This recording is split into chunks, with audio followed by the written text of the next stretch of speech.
सुबह का वक्त था। सब्सक्राइब शोभा कीजिए चाय हमारे बना चैनल रही को थी, तभी और बेल मनीषा आइकन को उसके दबाइए पास हमारे आकर लेटेस्ट बोलती वीडियो है, सबसे मम्मी, पहले देखने मुझे के लिए। कॉलेज की फीस भरनी है, 5,000 रूपए दे दीजिए। इतने ज्यादा पैसे? लेकिन कॉलेज की फीस तो इतनी ही होती है। अच्छा ठीक है तनीषा, ये ले। और मनीषा कहाँ है? अभी तक तैयार नहीं हुई क्या? मनीषा तो आपके सामने खड़ी है। आज पहले उठ गई तभी तो फायदा उठा रही हूँ। हाँ मम्मी, वो तो अभी तक घोड़े बेच के सो रही है। जा जल्दी, उसे भी उठा दे, कॉलेज तेरे साथ ही तो जाएगी वो। हाँ मम्मी, मैं बोल देती हूँ। इतना बोलकर मनीषा चली जाती है और 2 मिनट बाद तनीषा शोभा के पास जाकर अपनी कॉलेज की फीस के पैसे मांगती है। गुस्से में शोभा उसे देखते हुए बोलती है, अभी 2 मिनट पहले तो तू आई थी, अब फिर से 5,000 दूं तुझे? पागल हो गई है क्या? माँ, मैं तो अभी नहा कर आई हूँ। कब दे दिया आपने मुझे पैसे? अभी खींच कर एक रैप्टा लगाऊंगी। सुबह सुबह मेरे से मजाक मत कर। माँ, मैं सच बोल रही हूँ। ओहो, मैं अब समझी। आपके पास जरूर मनीषा आई होगी। आपने उसे पहचाना भी नहीं, वो मेरे पैसे लेकर चली गई। क्या? ये तो मैंने सोचा ही नहीं। मनीषा हमेशा लेट उठती है, आज इतनी जल्दी कैसे तैयार होकर आ गई? माँ, आज वो सुबह 5 बजे से उठी हुई थी। इसी बात का फायदा उठाया है उसने। आने दे उसे, मैं बताती हूँ। तेरे जैसे कपड़े पहनकर आई और मैं काम में लगी थी, बस इसी बात का फायदा उठाकर ले गई वो। तनीषा पूरे घर में देख कर आती है, मनीषा कहीं नहीं मिलती। ये बात वो अपनी माँ को बताती है। माँ, मुझे लगता है वो कॉलेज चली गई है। मैं भी जाती हूँ, वही मिल जाएगी। ठीक है, ध्यान से जाइयो। ये बोलकर वो कॉलेज पहुँचती है और उसकी फ्रेंड से मनीषा के बारे में पूछने लगती है, जिसके बाद उसकी दोस्त रिया कहती है, तुम्हारी बहन मनीषा ऊपर वाली कैंटीन में बैठी है। आज तो उसने पार्टी दे दी हम सबको। कौन सी पार्टी? कैसी पार्टी? अरे उसकी बर्थडे पार्टी। वो कह रही थी मैं तुम सबको पार्टी नहीं दे पाई, इसलिए अब दे रही हूँ। उसके बर्थडे की पार्टी? अरे ऐसा कैसे हो सकता है? हमारा बर्थडे तो एक साथ आता है और अभी उसमें 4 महीने बाकी है। ये लड़की मेरे फीस के पैसे उड़ाई जा रही है। इससे पहले ये सारे पैसे उड़ा दे, मुझे इस तक पहुंचना होगा। इतना बोलकर वो मनीषा के पास पहुंचती है और उससे कहती है, मनीषा, क्या कर रही है तू? ये तू पागल हो गई है? मेरी कॉलेज के फीस के पैसे लुटाए जा रही है। अच्छा, तो तू आ गई और तुझे पता चल गया। पहले तो तू तमीज से बात कर, तेरी बड़ी बहन हूँ मैं। 6 मिनट पहले हो गई तो इसका मतलब तो बड़ी नहीं है। आया समझ में? जुड़वा है हम तो सब कुछ बराबर का है। ये ले पकड़ 3,000 रूपए, 2,000 रूपए पार्टी में लग गए। बेटा, पैसे तो तू ही देगी, चाहे फिर तेरी पॉकेट मनी से ही क्यों न लेने पड़े। मैं जब दूंगी तब ना। चिल बेबी, मम्मी से कहकर ले लूंगी। दोनों लड़ ही रही होती हैं कि उसकी फ्रेंड रिया वहाँ आकर बोलती है, अरे तुम में से मनीषा कौन है और तनीषा कौन है? समझ ही नहीं आ रहा। बहुत सिंपल है, गेस कर। मुझे समझ नहीं आ रहा, तुम ही बता दो। अरे तनीषा को देख और मुझे देख। इसके होठों के ऊपर तिल है और मेरे होठों के नीचे तिल है। वैसे गलती तेरी नहीं है, कभी कभी हमारे घर वाले भी धोखा खा जाते हैं और आज तो मैंने मम्मी को ही पागल बना दिया। देख रिया, जरा भी शर्म नहीं आ रही इसको। भला ऐसे कोई करता है? इसके बाद दोनों अपनी कॉलेज क्लास लेने के लिए चली जाती हैं और शाम को एक बस स्टैंड पर खड़ी हो जाती हैं, जिसके बाद में तनीषा बोलती है, अरे यार, 5 बज गए, अभी तक बस नहीं आई। अरे बस है वो, मेट्रो नहीं है जो टाइम से आकर तेरे लिए खड़ी हो जाएगी। अरे तुझे किसी ने कुछ कहा है क्या? जब देखो फालतू में लड़ती रहती है। तो तू भी लड़ा करना। तुझे किसी ने मना किया है क्या? खामखा आज्ञाकारी बनकर घूमती है। अरे फायदा ले ले अपनी जिंदगी का, कोई जरूरत नहीं है, तू ही काफी है। दोनों झगड़ने लगती हैं कि रिया स्कूटी पर आती है और मनीषा उसी के साथ में चली जाती है और बेचारी तनीषा को बस का वेट करते हुए आधा घंटा बीत जाता है। तभी एक चोर आकर उसके पर्स पर झपट जाता है, लेकिन तनीषा अपने पर्स को बचाते हुए बोलती है, छोड़ छोड़ मेरा पर्स, वरना तुझे बहुत मारूंगी। तभी वहाँ एक शुभम नाम का लड़का आकर उसकी हेल्प करता है और उस चोर को मार मार कर भगा देता है, जिसके बाद में वो उसे बोलता है, ये लीजिए आपका पर्स। आप ठीक तो है ना? उसने कुछ किया तो नहीं? जी मैं बिल्कुल ठीक हूँ, थैंक यू मेरी हेल्प करने के लिए। कोई बात नहीं, अगर आपको बुरा न लगे तो मैं आपको ड्रॉप कर दूं? अरे कोई बात नहीं, मैं खुद चली जाऊंगी। देखिए अंधेरा होने को आया है, आप मेरे साथ सेफ रहेंगी, आई प्रॉमिस। शुभम की बात मानकर तनीषा उसके साथ बैठ जाती है और वो उसे घर पर ड्रॉप कर देता है। अगले दिन भी उसी बस स्टॉप पर शुभम तनीषा का वेट करता है। कुछ देर बाद में तनीषा वहाँ आती है और वो उससे बातचीत करने लगता है, जिसके बाद वो उसे घर ड्रॉप करता है। ये सिलसिला काफी हफ्तों तक चलता है।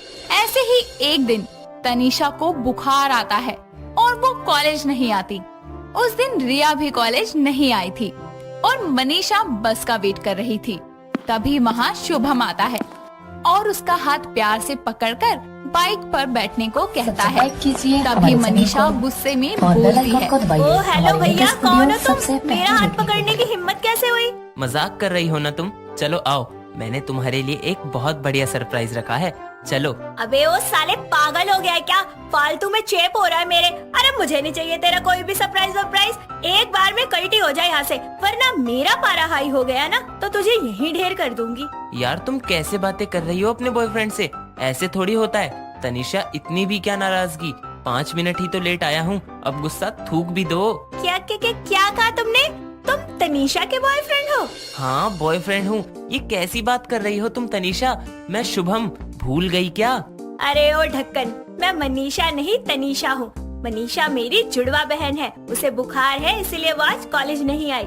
क्या तुम दोनों जुड़वा बहनें हो? और क्या हुआ तनीषा को? डॉक्टर के पास नहीं गई क्या वो?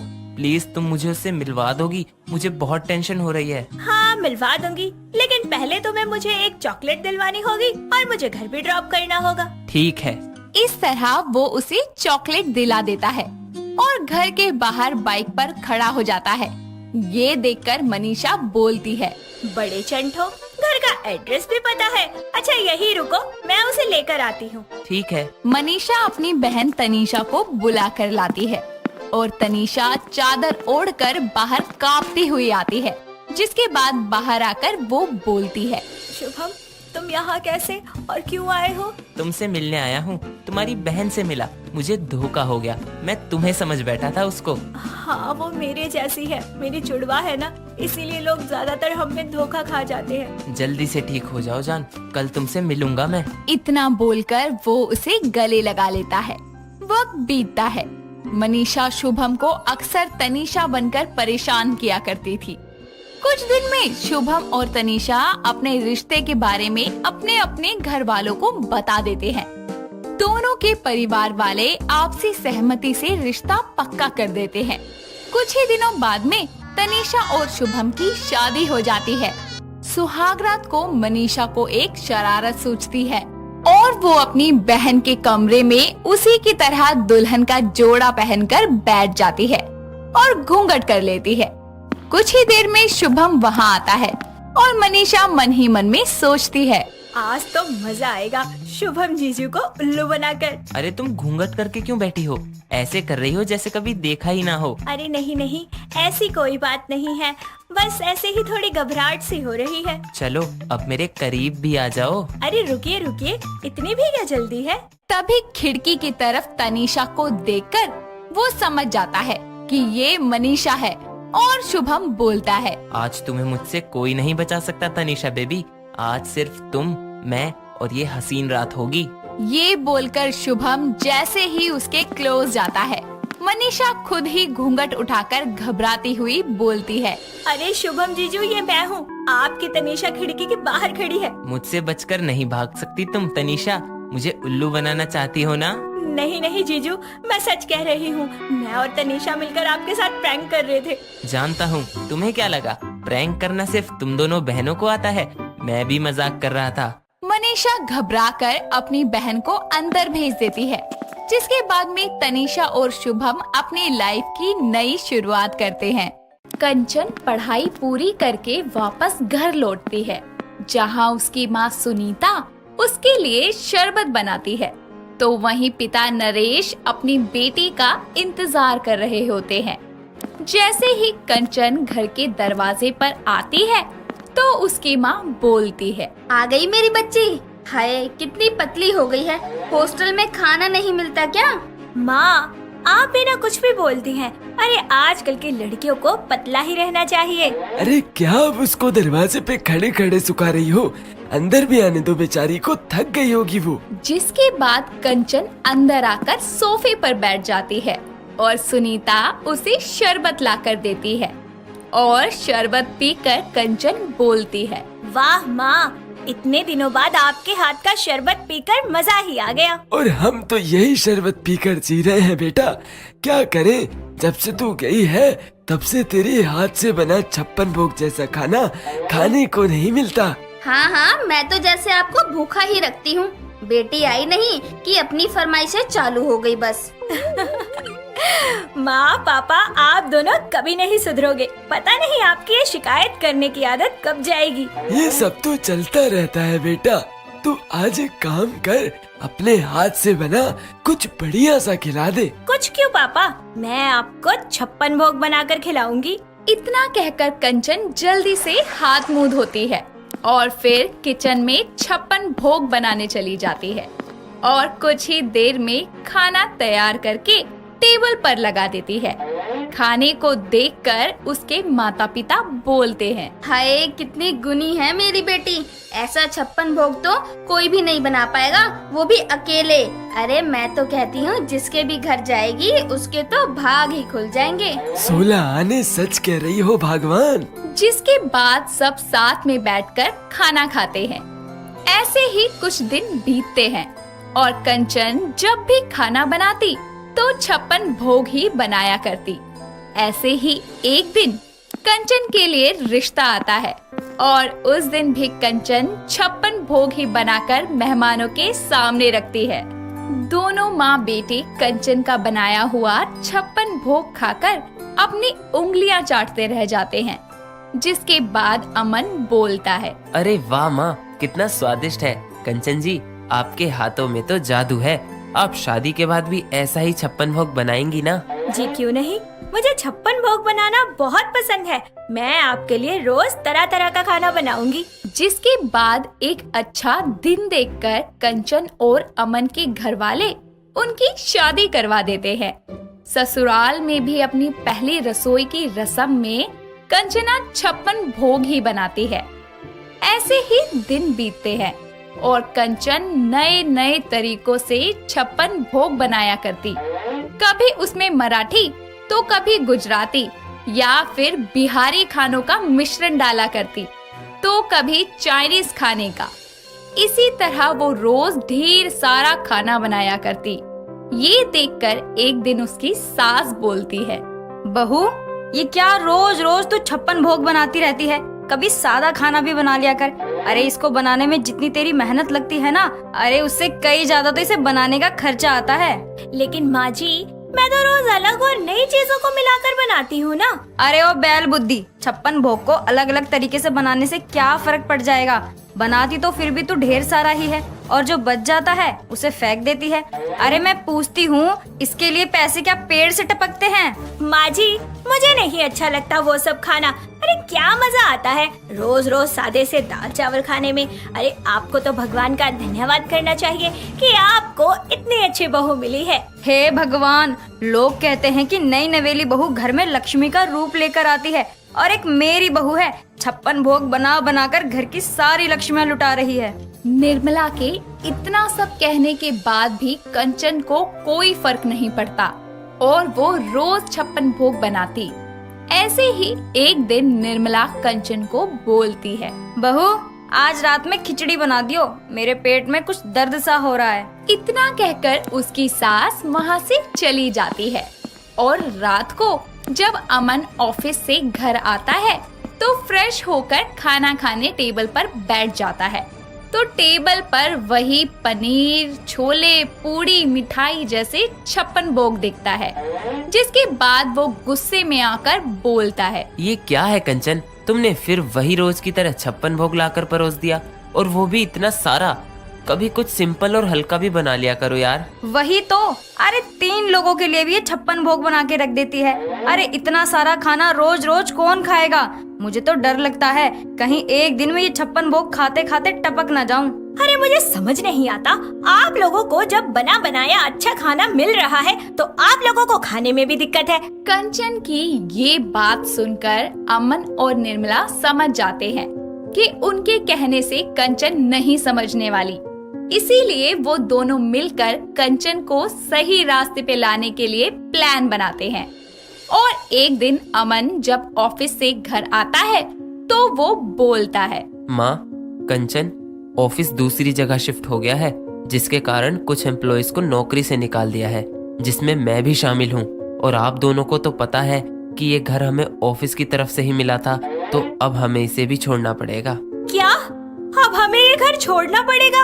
अमन जी, फिर हम कहाँ जाएंगे? मैंने अपनी सेविंग से एक छोटा सा घर किराए पर लिया है।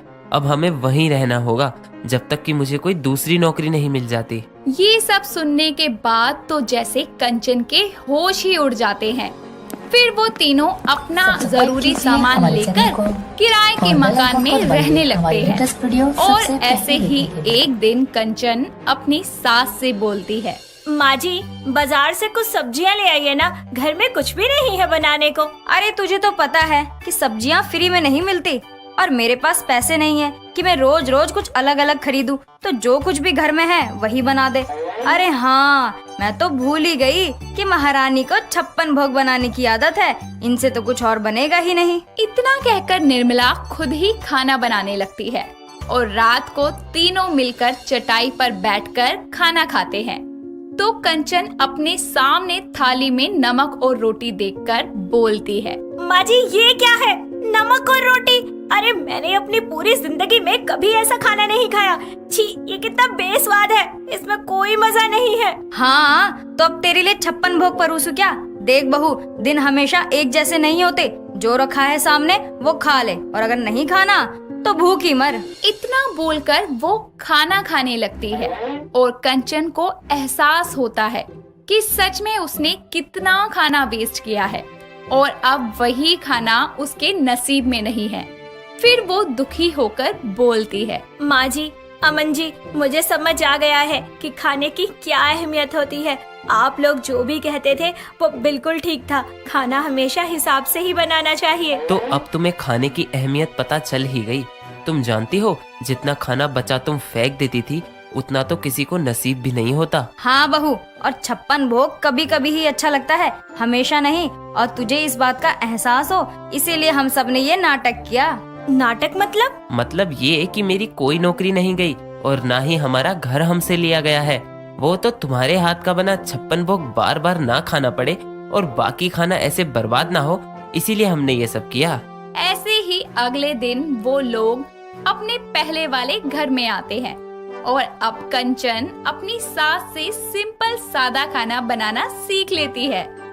ऐसे ही कंचन और उसका परिवार खुशी खुशी रहने लगता है। सुहानी अपने पति श्याम के साथ बाहर घूमने जाती है, जहां उसकी बचपन की दोस्त मोनिका उसको देखकर उसके पास आती है और उससे बोलती है, क्या बात है, तू शादी के बाद इतनी बिजी हो गई कि अपनी बचपन की दोस्त को ही भूल गई? नहीं यार, ऐसा कुछ नहीं है। अच्छा, तो मिलवा अपने पति से। ये है मेरे पति श्याम।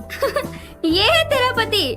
वैसे रंग के हिसाब से नाम सही है, श्याम। रंग भी सांवला और नाम भी श्याम। मैं देख रही हूँ तुझे कुछ ज्यादा ही हंसी आ रही है। हंसी तो आएगी ही ना, तू खुद को देख और अपने पति को। पता नहीं तूने ऐसे सांवले इंसान से कैसे शादी कर ली। मैं तो ऐसे इंसान से कभी बात भी ना करूं, शादी तो दूर की बात है। मुझे इनसे प्यार है, ना कि इनके रंग रूप से। और रंग में रखा ही क्या है, सांवले तो कृष्ण भगवान भी थे, पर उन्हें भी तो सब प्यार करते थे ना। तो वैसे ही मुझे भी अपने सांवले बलम से बहुत प्यार है। तो पतिदेव, चले अब। सुहानी श्याम के साथ घर आ जाती है। बाहर से आने के बाद से श्याम उदास अपने रूम में बैठा होता है। श्याम को उदास देखकर सुहानी उसके पास जाती है और उससे बोलती है, क्या हुआ? आप जब से घर आए हैं मैं देख रही हूँ बहुत उदास है। तुम्हें मेरी वजह से कितना शर्मिंदा होना पड़ता है सबके सामने, है ना? ये कैसी बातें कर रहे हैं आप? और वैसे भी हम लड़कियों को ना गोरे लड़कों से ज्यादा सांवले लड़के अच्छे लगते हैं, इसलिए अब ऐसी बातें करके ना अपना और मेरा मूड मत खराब करो। अच्छा ठीक है। अच्छा, आप फ्रेश हो जाइए, मैं तब तक डिनर की तैयारी कर लेती हूँ। इतना बोलकर सुहानी किचन में जाकर डिनर की तैयारी करने लगती है। तो वहीं श्याम YouTube खोलकर उस पर गोरा होने के टिप्स देखने लगता है। रात में सबके डिनर करने के बाद जब सुहानी सोने के लिए रूम में जाती है तो श्याम अपने हाथों में लेप लिए सुहानी के पास आता है और उससे बोलता है, सुहानी ये लेप मुझे लगा दो। इस समय? और ये किस चीज का लेप है? गोरा होने का लेप है ये, देखना इसकी मदद से मैं कुछ ही दिनों में गोरा हो जाऊंगा। आपकी तबीयत तो ठीक है ना? कैसे बहकी सी बातें कर रहे हो? लगता है आपको किसी की नजर लग गई है। रुको, मैं आपकी नजर उतार देती हूँ। जरूर उस चुड़ैल मोनिका की नजर लगी होगी आपको। अरे मुझे कोई नजर नहीं लगी, मैं बिल्कुल ठीक हूँ। अगर मेरे लिए कुछ करना ही है तो ये लेप लगा दो ताकि मैं भी जल्दी से गोरा हो जाऊँ। हाँ लगाती हूँ, पर इससे पहले आपको काला टीका तो लगा दूँ। यार जो करना है करो, पर ये लेप अभी लगाओ। सुहानी श्याम को काला टीका लगाकर उसके पूरे चेहरे और बॉडी पर लेप लगाती है, जिसे लगाकर श्याम सुहानी से बोलता है, अब तुम सो जाओ, तुम्हें नींद आ रही होगी ना। अच्छा ठीक है, मैं सो रही हूँ, मगर सुनो, आप ऐसी हालत में ना माँ जी के सामने मत चले जाना। इतना बोल सुहानी सो जाती है और श्याम अपने लेप के सूखने का वेट करता है। काफी देर हो जाती है लेकिन उसका लेप नहीं सूखता, इसीलिए श्याम घर की लाइट जलाए बिना किचन में पानी लेने जाता है, जहां उसकी माँ लता उसे ऐसे हाल में देख के डर के मारे चिल्लाकर बोलती है, भूत बचाओ, घर में भूत। अरे मैं भूत नहीं हूँ। लता डर से चिल्लाते हुए पूरे घर में इधर उधर भागने लगती है। तभी सुहानी अपनी सास की आवाज सुनकर उठ जाती है और बाहर आकर अपनी सास को पकड़ती है और उससे बोलती है, क्या हुआ माँ जी, आप इतनी डरी हुई क्यों हैं? बहू, घर में ना भूत है, मैंने अपनी आंखों से देखा है। तभी वहाँ श्याम आता है और सुहानी से बोलता है, अरे सुहानी माँ को समझाओ, यहाँ कोई भूत नहीं है। हाँ बहू, यही है वो भूत। चल बहू, यहाँ से भाग चलते हैं। माँ जी शांत हो जाइए, ये कोई भूत नहीं है, आपके बेटे हैं, गौर से देखो। हाँ माँ, मैं श्याम, आपका बेटा। मैं कब से आपको यही बोलना चाह रहा हूँ, पर आप हैं कि कुछ सुन ही नहीं रही थी। नालायक, तू क्या चाहता है? अपनी हार्ट पेशेंट माँ को मारना चाहता है क्या, जो इतनी रात को भूत बन के घर में घूम रहा है? अगर बहू ना आती तो मेरा तो राम राम सत्य हो जाता। अब जाइए, जाकर नहा लीजिए और वापस से अपने असली रूप में आ जाइए। पता नहीं कहाँ से गोरे होने का भूत चढ़ गया है आपको। सुहानी अपनी सास को उसके रूम में भेज देती है और श्याम नहा धोकर सो जाता है। ऐसे ही कुछ दिन बीतते हैं और श्याम आए दिन कोई न कोई नुस्खा खुद पर अपनाता रहता है, पर उसकी स्किन पर कोई बदलाव नहीं आता और वो अपना सांवला रंग देखकर निराश हो जाता है। अपने सांवले रंग का होने की वजह से वो सुहानी के साथ बाहर आना जाना बंद कर देता है। ऐसे ही एक दिन सुहानी जबरदस्ती श्याम को अपने साथ बाहर लेके जाती है और कुछ फ्रेंड से मिलवाती है, जहां उसकी एक फ्रेंड श्याम से बोलती है, क्या बात है जीजू, आखिर आपने हमारी सुहानी पर ऐसा कौन सा जादू कर दिया जो वो शाम की राधा बनकर घूमती रहती है? वो तो सुहानी को ही पता होगा, मैं तो बस उससे बेहिसाब प्यार करता हूँ और इस बात का ख्याल रखता हूँ कि कभी भी मेरी वजह से उसकी आंखों में आंसू ना आए।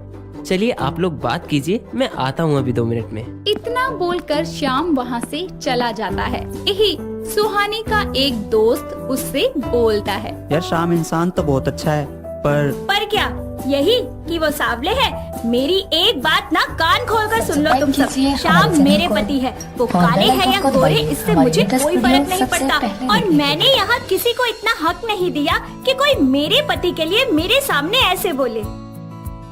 इतना बोलकर सुहानी वहाँ से जाने लगती है। तभी एक छोटी हाइट वाला आदमी आकर सुहानी का पर्स लेकर भाग जाता है। सुहानी और श्याम उस चोर का पीछा करते हैं, पर वो चोर बचकर निकल जाता है, जिसके बाद सुहानी श्याम से बोलती है, आज का दिन ही मनहूस है, पता नहीं मैं क्यों बाहर आई। चलो कोई बात नहीं, तुम अपना दिल छोटा मत करो। वैसे भी तुम्हारे पर्स में मेकअप के अलावा कुछ नहीं होता। जिसने भी चोरी किया होगा वो रोएगा ही। आप मेरा मजाक उड़ाना बंद कीजिए। अरे आपको पता भी है उस बैग में मेरी रिंग थी जो आपने मुझे दी थी। कोई बात नहीं सुहानी, मैं तुम्हें वैसी ही दूसरी रिंग दे दूंगा। अब चलो, अपने सावले बलम की बात नहीं मानोगी? श्याम के बोलने पर सुहानी धीरे धीरे चलने लगती है। तभी रास्ते में उसे मोनिका दिखाई देती है। मोनिका को देखकर सुहानी उसके पास जाती है और सुहानी बोलती है, अरे मोनिका, तूने शादी कर ली? अरे बताया भी नहीं, बुलाया भी नहीं। हाँ वो अब तुझे पता तो है यार, शादी के बाद जिम्मेदारियाँ कितनी बढ़ जाती हैं और जल्दी जल्दी टाइम ही नहीं मिला कि किसी को बता सकूं कुछ। अच्छा चल कोई बात नहीं, शादी में नहीं बुलाया तो ना सही, कम से कम अपने पति की फोटो ही दिखा दे, मैं भी तो देखूं तेरा पति कितना हैंडसम है। अरे वो ना मेरा फोन खराब हो गया तो उनकी फोटो है नहीं अभी। मोनिका बहाने मारकर वहाँ से जा ही रही होती है कि तभी वही आदमी जिसने सुहानी का पर्स चोरी किया था वो मोनिका के पास आता है और उससे बोलता है, मोनिका डार्लिंग, घर चलो, आज का खर्चा निकल गया है। इतना बोलकर उसकी नजर सुहानी पर पड़ती है और वो सुहानी को देखकर वहाँ से भाग जाता है। ये देखकर सुहानी मोनिका का मजाक बनाते हुए उससे बोलती है, ओहो, तो ये है तेरी जीरो मूवी का हीरो। अरे इसीलिए बोलते हैं कि कभी किसी का मजाक नहीं बनाना चाहिए, नहीं तो जिंदगी हमारा ही मजाक बना देती है। और आपको भी आज ये सब देखकर समझ आ गया होगा ना कि रंग में कुछ नहीं रखा। इतना बोलकर सुहानी श्याम के साथ घर आ जाती है, जहाँ श्याम उससे अपनी गलतियों की माफी मांगता है। सुहानी भी सारी बातें भूलकर श्याम को माफ कर देती है, जिसके बाद श्याम गोरा होने के पागलपन को छोड़ देता है और अपने सावले रंग को स्वीकार कर लेता है। पूजा बहुत प्यारी और सुलझी हुई लड़की थी, जिसे नई नई घड़ियां पहनने का बहुत शौक था। उसके पिता किशोरी लाल का निधन उसके बचपन में ही हो गया था। उसकी माँ माया भी अपनी बेटी को किसी चीज के लिए भी रोका टोका नहीं करती। ऐसे ही एक दिन पूजा अपनी माँ से बोलती है, माँ मुझे 5,000 रुपए दे दो, मार्केट में नई घड़ी आई है, मुझे वो लेनी है। बेटा कैसी बातें करती है, तूने अभी तो 10,000 की घड़ी ली थी और अब फिर से?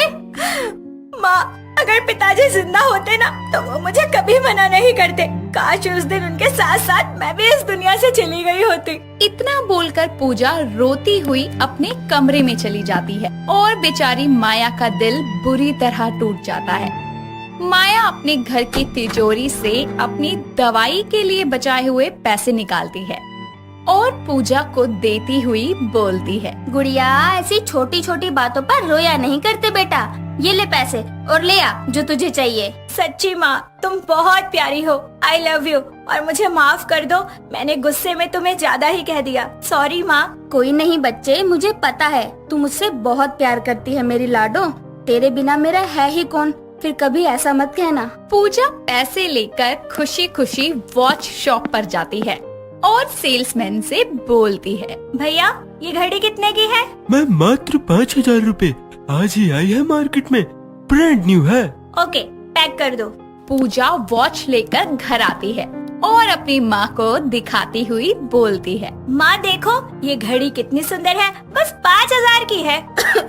तू खुश है बेटी, मुझे और कुछ नहीं चाहिए। पूजा वॉच को ले जाकर अपनी बाकी की घड़ियों के साथ रख देती है और कपड़ों से मैचिंग की दूसरी घड़ी पहनकर कॉलेज जाती है, जहाँ उसका बॉयफ्रेंड उसे बोलता है, पूजा इतनी लेट क्यों आई तुम, कहाँ थी? जान मेरी माँ ने मुझे नई घड़ी दिलवाई है, वो भी पूरे 5,000 की। पूजा तुम्हारे पिता के देहांत के बाद तुम्हारी माँ ने तुमको बहुत प्यार से पाला है, तुमको उनके पैसे ऐसे फिजूल खर्च नहीं करवाने चाहिए। ओ हेलो, फिजूल खर्ची किसे बोल रहे हो? अरे एक ही तो शौक है मेरा घड़ियों का, अब वो भी पूरा ना करूं? खुद तो तुम इतने चिंदी हो कि आज तक मुझे कुछ नहीं दिलवाया, टॉफी तक नहीं दिलवाई, अब मेरी माँ दिलवा रही है तो भी तुम्हें मिर्चियाँ लग रही है। तुमको तो समझाना ही बेकार है, आज के बाद मुझसे कभी बात मत करना, एक दिन तुम्हें खुद समझ आ जाएगा कि तुम अपने बेफालतू के शौक पूरे करने के लिए कितना गलत कर रही हो। साहिल इतना बोलकर चला जाता है और पूजा भी अपनी क्लासेस लेकर वापस घर आ जाती है। घर आकर पूजा देखती है कि उसकी माँ बेड पर पड़ी हुई खांस रही है, जिसे देखकर पूजा उसे उठाती हुई बोलती है, माँ क्या हुआ, तुम ठीक तो हो ना? हाँ बेटा मैं ठीक हूँ, वो मेरी दवाई खत्म हो गई थी तो तू ले आ और बचे हुए पैसे मुझे लाकर दे दियो। तेरे पिताजी की पेंशन थोड़ी ही बची है और उससे ही घर चलाना है। ठीक है माँ, जैसा तुम बोलो।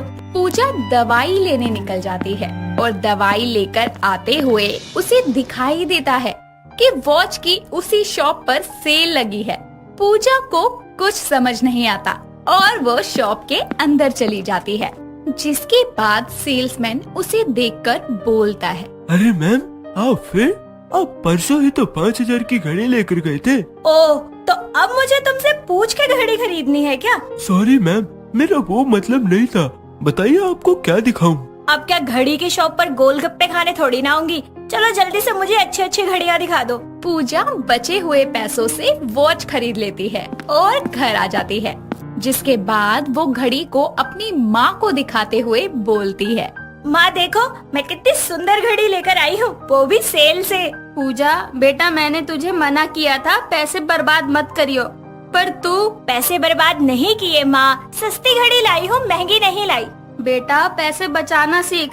अगर यूं ही फिजूल खर्ची करती रही तो जल्दी हम सड़क पर आ जाएंगे। पूजा माया के समझाने पर भी उसकी एक नहीं सुनती और आए दिन घड़ियां खरीदती रहती।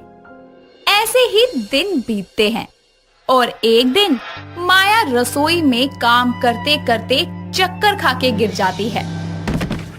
तभी वहाँ पूजा आती है और अपनी माँ को ऐसे देखकर घबरा जाती है, जिसके बाद वो तुरंत उसे हॉस्पिटल लेके जाती है, जहाँ जाने पर डॉक्टर माया को देखकर पूजा से बोलती है, अरे ये क्या हो गया इनको? डॉक्टर पता नहीं माँ को क्या हुआ, वो अचानक से बेहोश हो गई। पहले तो बिल्कुल ठीक थी। नहीं मिस पूजा, आप गलत हैं। आपकी माँ को पिछले 6 महीनों से लंग्स में दिक्कत है। ये अपना इलाज करवाने इसी हॉस्पिटल में आती हैं। मैंने इन्हें कई बार बोला है कि अपना ऑपरेशन करवा लें, पर ये हर बार ये बोल के टाल देती थी कि मेरी पूजा के लिए घड़ी लेनी है। लेकिन अब अगर इन्होंने 1 हफ्ते के अंदर अंदर ऑपरेशन नहीं करवाया तो इन्हें बचाना बहुत मुश्किल होगा। डॉक्टर कितने पैसों की जरूरत है? ऑपरेशन का खर्चा 50,000 रुपए तक आएगा। पूजा को डॉक्टर की बात सुनकर गहरा सदमा लगता है और उसे अपनी गलती का एहसास होता है कि कैसे वो अपने शौक को पूरा करने के लिए अपनी माँ से जिद करके पैसे लेती थी और माया कैसे भी करके उसे पैसे दे देती थी। पूजा फूट फूट कर वहीं रोने लगती है और अपने हाथ की घड़ी उतारकर फेंक देती है, जिसके बाद वो भागी भागी साहिल के पास जाती है और उससे बोलती है, साहिल, मुझे 50,000 रुपए की बहुत जरूरत है, प्लीज मेरी मदद कर दो। क्यों, क्या हुआ? मार्केट में कोई नई घड़ी आई है क्या? नहीं, मेरी माँ बीमार है, उनके इलाज के लिए चाहिए, वो कमला हॉस्पिटल में एडमिट है। शर्म करो पूजा, एक घड़ी के लिए झूठ तो मत बोलो। और वैसे भी मैंने तो आज तक तुमको एक टॉफी भी नहीं दिलवाई ना, तो अब क्यों करूं मैं मदद तुम्हारी? लेकिन साहिल पूजा की बात पर यकीन नहीं करता और वहाँ से चला जाता है, जिसके बाद पूजा रोते हुए खुद से बोलती है, भगवान, अगर मैंने फालतू खर्चे किए ना होते तो आज मेरी माँ ऐसे जिंदगी और मौत के बीच में झूल नहीं रही होती। मैंने अपने शौक को पूरा करने के लिए अपनी माँ की जान को खतरे में डाल दिया। कितनी बुरी बेटी हूँ मैं। पूजा बेचारी रोते हुए अपनी बात सेल्समैन को बताती है, जिसे सुनकर वो बोलता है, मैम, मैं आपके पैसों से तो मदद नहीं कर सकता, पर आपको एक सलाह दे सकता हूँ। प्लीज बताओ, मैं अपनी माँ के लिए कुछ भी कर सकती हूँ। मैम, हमारी कंपनी पुरानी घड़ियाँ भी खरीदती है। अगर आप चाहें तो अपनी पुरानी घड़ियाँ हमें बेच सकती हैं। शायद आपकी कुछ मदद हो जाए। और हमारे यहाँ एक फीमेल सेल्स गर्ल की भी जरूरत है। अगर आप चाहें तो हमारे यहाँ काम भी कर सकती हो। आपने तो मुझे मेरी जिंदगी दे दी, थैंक यू। पूजा भागी भागी अपने घर आती है और अपनी सारी घड़ियों को उठाकर उनसे बोलती है, तुम मेरे लिए इम्पोर्टेंट हो, पर मेरी माँ से ज्यादा नहीं। पूजा अपनी सब वॉच को ले जाकर दुकान पर बेच देती है। इसी के साथ साथ दुकान पर काम करना भी स्वीकार करती है। पूजा जल्दी से जैसे तैसे हॉस्पिटल पहुंचती है तो देखती है कि उसकी माँ का ऑपरेशन शुरू हो गया है और साहिल बाहर खड़ा है। ये देखकर पूजा बोलती है, साहिल, तुम यहाँ कैसे? तुम्हारी माँ मेरी भी माँ जैसी है। मैं उनको परेशान कैसे देख सकता था? वो सब मैंने इसलिए किया ताकि तुमको तुम्हारी गलती का एहसास हो। पूजा साहिल से माफी मांगती है और घड़ी बेचकर आए हुए पैसे साहिल को दे देती है। कुछ देर बाद में पूजा की माँ को होश आता है और पूजा माया से भी माफी मांगती है, जिसके बाद पूजा घड़ी का शौक छोड़ देती है और घड़ी की दुकान पर काम करना शुरू करती है। इसी